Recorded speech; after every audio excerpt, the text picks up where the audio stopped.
않느냐, 그렇게 청구서 속에 써 있을지도 모릅니다.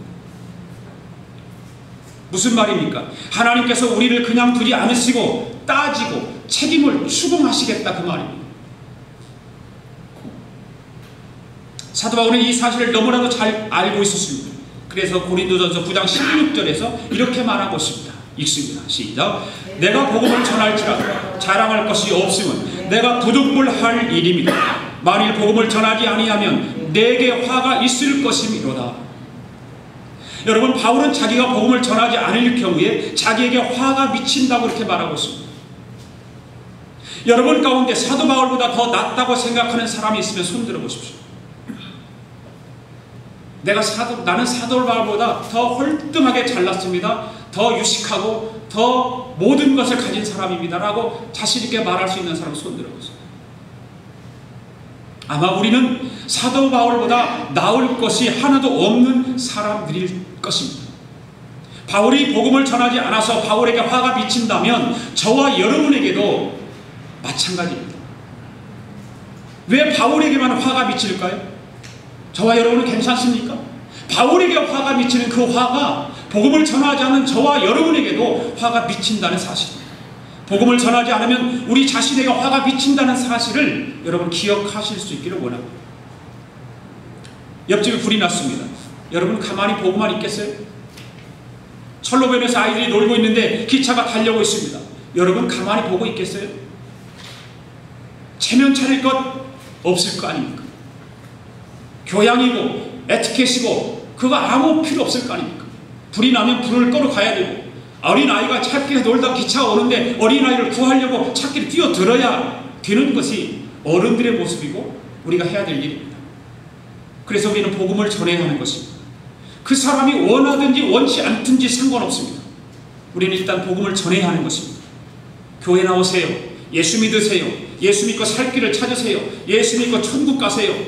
일단 복음을 전해야 되는 것이지, 그렇지 않으면 나중에 하나님이 그 핏값을 바로 우리에게서 찾으신다는 사실을 잊어서는 안 될 것입니다. 이번 한 주간 동안도 한마디라도 좋습니다. 복음의 빛을 꼭 갚으시기를 바랍니다. 할렐루야. 교회 나오세요. 예수 믿으세요. 예수 믿고 천국 가세요. 그냥 던지세요. 예. 꼭 찾아가서 구체한 얘기 안 해도 돼요. 예수 믿고 천국 가십시오. 그 한마디만 그냥 하세요.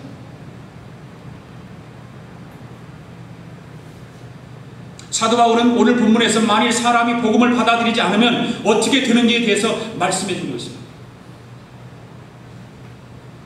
그래서 오늘 제목이 복음을 받아들이지 않으면, 다 같이 읽어볼까요? 시작. 복음을 받아들이지 않으면. 우리가 일단 전하기는 전해요. 그런데 복음을 받아들이지 않으면 어떻게 되느냐? 복음을 받아들이지 않으면 하나님의 무서운 진노를 받을 수밖에 없다는 말씀이 18절에 기록되어 있고요. 두 번째로 하나님의 진노 앞에는 아무도 입을 열어서 핑계할 수가 없다는 말이죠. 복음을 받아들이지 않으면 누구든지 핑계할 수 없다는 거죠. 19절 20절 말씀이 있고요. 그 다음에 21절과 23절에는 복음을 받아들이지 않을 경우에 우리 인간은 타락할 수밖에 없다는 것을 우리에게 가르쳐주고 있습니다. 오늘 본문의 말씀을 읽으실 때 혹시라도 여러분의 마음속에 거부감을 느끼지 않으셨습니까? 혹시 말씀을 들으시면서 마음의 거부감을 느끼는 분들도 있을지 모릅니다. 그러나 하나님의 말씀이라고 하는 것을 기억해야 돼요. 제 말이 아니라 하나님의 말씀. 비록 우리가 듣기 싫은 말씀이라도 이 말씀을 통해서 얼마나 복음이 중요한 것인가를 다시 한번 깨달을 수 있기를 원합니다. 말씀 가운데 여러분의 마음속에 뜨끔뜨끔한 생각이 들지도 몰라요. 그러나 이 말씀을 통해서 먼저는 우리가 복음을 주신 하나님께 감사를 드리고, 이제부터는 정말로 복음을 전해야 되겠다고 하는 그 복음 전파의 중요성과 심각성을 반드시 깨닫게 될 수 있기를 주님의 이름으로 축복합니다. 그렇다면 첫 번째로 복음을 받아들이지 않으면 하나님의 무서운 진노가 나타난다고 하는 것을 18절에서 기록하고 있습니다. 시작. 하나님의 진노가 불의로 진리를 막는 사람들의 모든 경건치 않음과 불의에 대하여 하늘로 쫓아나나니. 자, 하나님의 진노가 나타나게 되는데 누구에게 나타난다고 했습니까? 불의로 진리를 막는 사람들에게 나타난다는 것입니다. 불의로 진리를 막는 사람. 하나님의 진노가 왜 나타납니까? 바로 모든 경건치 않음과 불의 때문에 나타난다. 그렇게 기록하고 있습니다. 하나님의 진노가 어디에서 나타난다고 했습니까? 하늘로 쫓아난다. 그렇게 기록하고 있습니다. 불의로 진리를 막는 사람들은 어떤 사람들일까요? 바로 죄인이면서 회개하지 아니하는 사람들, 복음을 받아들이지 아니하는 사람들, 하나님의 의를 거부하는 사람들. 여러분, 세상 사람들만 의를 거부하는 것이 아닙니다.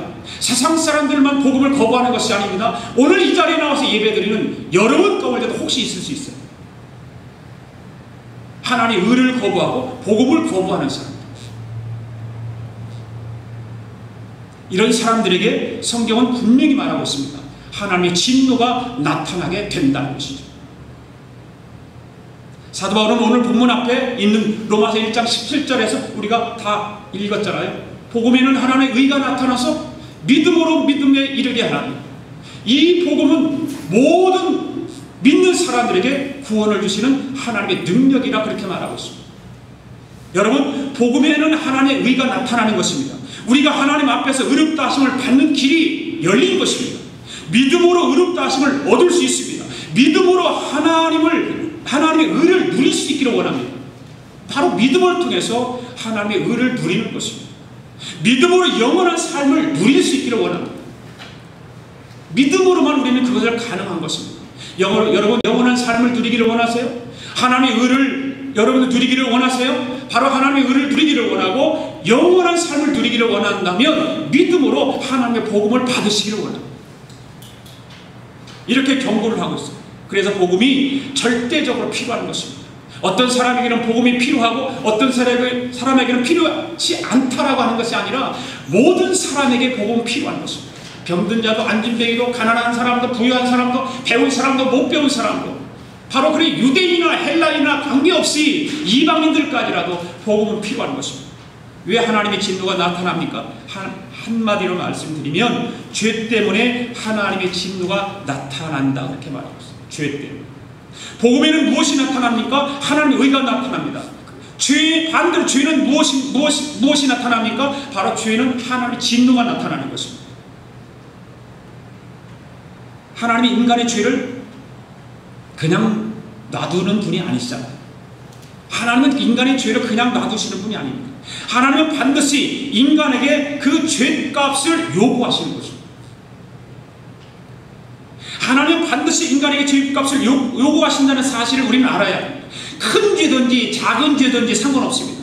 예수님이 뭐라고 말씀하고 있습니까? 홀이라도 갚기 전에는 결단코 거기서 나오지 못할 것이다.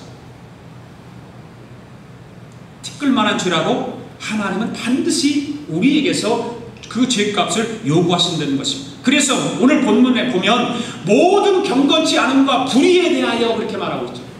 모든 경건치 않음과 불의에 대해서, 어떤 죄에 대해서라도 그러시겠다, 그 말입니다. 사도 바울은 오늘 본문에서 우리 인간이 짓는 죄를 두 가지로 구분합니다. 하나는 경건치 않음과 또 하나는 불의입니다. 경건치 않음은 어떤 것이냐면 수직적인 겁니다. 수직적인 관계는 하나님과의 나와의 관계. 그래서 우리는 늘 삶을 통해서 거룩한 삶, 경건한 삶, 그런 삶을 살아야 됩니다. 하나님과의 나의 관계가 옳지 않으면 되겠어요? 그 다음에 하나님께 대해서 짓는 죄가 바로 그런 관계고, 그리고 불이라고 하는 것은 수평적인 관계. 뭡니까? 바로 사람과 사람과의 관계. 인간들 세상에서 벌어지는 그런 죄악들, 바로 그것이 불입니다. 다른 사람에 대해서 짓는 죄를 말하는 것입니다. 사도 바울도 오늘 본문에서 인간의 죄를 경건치 않은 하나님께 대한 죄와 불의, 즉 인간에 대한 죄로 구분해서 말하고 있는 것입니다. 하나님과의 나와 관계, 인간과 인간과의 관계. 그런 죄들은 다 원치 않는 것이 바로 하나님이십니다. 우리가 하나님 앞에서 경건하게 살지 못할 때 이런저런 불의의 죄가 찾아올 수밖에 없다는 사실을 우리는 알아야 돼요. 하나님과 관계가 올바로 경건한 삶을 살아갈 때 인간 관계에서도 올바른 삶을 살게 되어 있습니다. 하나님과의 관계가 온전치 못하면 바로 인간 관계에서도 온전치 못할 수밖에 없는 것입니다. 여러분, 태양이 가려지면 어둠이 찾아오는 것과 마찬가지입니다. 우리 마음속에 의의 태양 대신 하나님이 계시지 아니할 때 우리는 도덕적으로도 윤리적으로도 타락할 수밖에 없는 것입니다. 그래서 죄 가운데 가장 큰 죄가 무엇이냐면 하나님을 제대로 믿지 않는 것입니다. 바로 예수를 제대로 믿지 않는 것이 죄 가운데 가장 큰 죄입니다. 하나님을 섬기지 않는 것이 가장